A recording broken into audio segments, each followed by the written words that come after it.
all welcome David in Warrington. He's done a great job.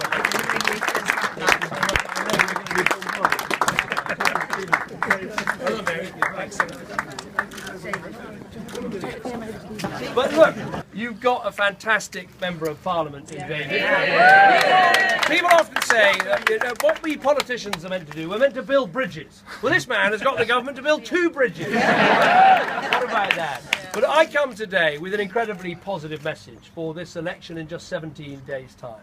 And the first part of that is, of course, send David back to Parliament because he does a great job for Warrington. But send him back to Parliament as part of a team that is bringing about the economic transformation of our country. Now, I'm not arguing we've solved every problem in our country. Of course we haven't. But compared with when I became Prime Minister, we got 2 million more people in work. We created 1,000 jobs a day all the time we've been in office. That is more jobs than the rest of the European Union put together. Our economy last year grew faster than any other economy in the Western world. We cut the deficit in half. Now, these are all statistics, but behind those figures are stories about families who've now got a breadwinner earning money, putting food on the table. Families that can see a more secure future. So we've got a very strong track record, but we've also got a very positive message about our plan for the future.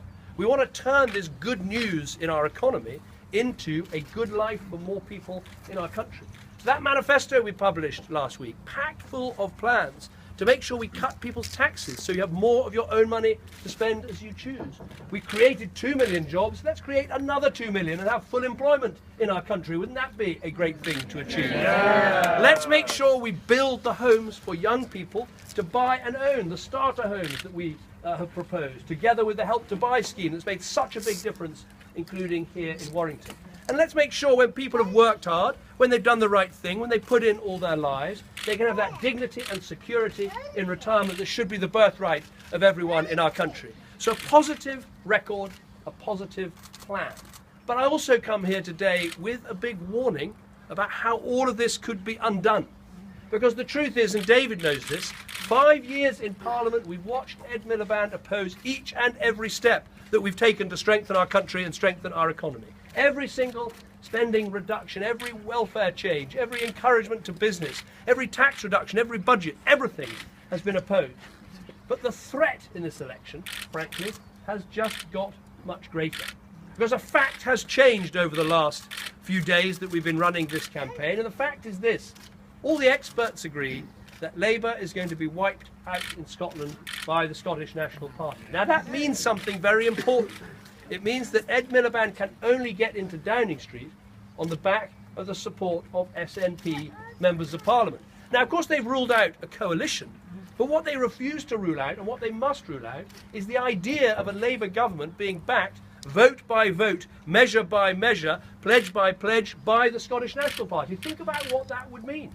Just in the last 24 hours, we've heard the SNP say that unless Labour scrap Trident, they'll block every single bit of defence spending. What does that mean for aircraft and aerospace workers here in the northwest? What does it mean for the people building submarines at Barrow? This would have a devastating effect. Do you know what they've said about HS2 and the important electrification of our railway lines? It would all, instead of on the plan we've all got to link our country together, everything would have to start in Scotland. So we're already seeing what I think would be a real threat to our country. And there are 3 threats I want you to understand and to make sure we get out and explain on the doorstep. Threat number 1 is that a Labour SNP link-up would put an end to the plan that is improving our economy and turning our country round. The only difference between these two parties is that the SNP think Labour should have even more spending, even more borrowing, even more debt, even more taxes than what they already propose. Threat number 2 is that because, as Nicola Sturgeon has put it, this would be an agreement measure by measure, vote by vote, with the SNP exerting their power, there would be an appalling hiatus, a paralysis at the heart of government. And do you know what? If government comes to a juddering halt, pretty soon the economy comes to a juddering halt. And when the economy comes to a juddering halt, that puts a halt on jobs, on investment, on business, on enterprise, on all the things we're beginning to see start up in our country. But the third thing is perhaps even more serious. Think of this constituency and think of the vital work that's being done, improving transport links, building those bridges, making sure people get a better deal, putting in place the new electrification of railways and all the rest of it, the free schools that David and I were visiting just recently. That investment would come to an end if for the first time you had a bunch of nationalists from one part of our country involved in the government of all of our country. Because the truth is this, England, Wales and Northern Ireland wouldn't get a look in. The SNP don't come down to Westminster to get a better deal for the United Kingdom. They come down to Westminster to break up the United Kingdom. So that is what we're fighting, my friends, an alliance between the people who want to bankrupt Britain, that is Labour, and the people who want to break up Britain, that is the SNP. But here is the message of hope, because there's only one group of people that can stop this from happening.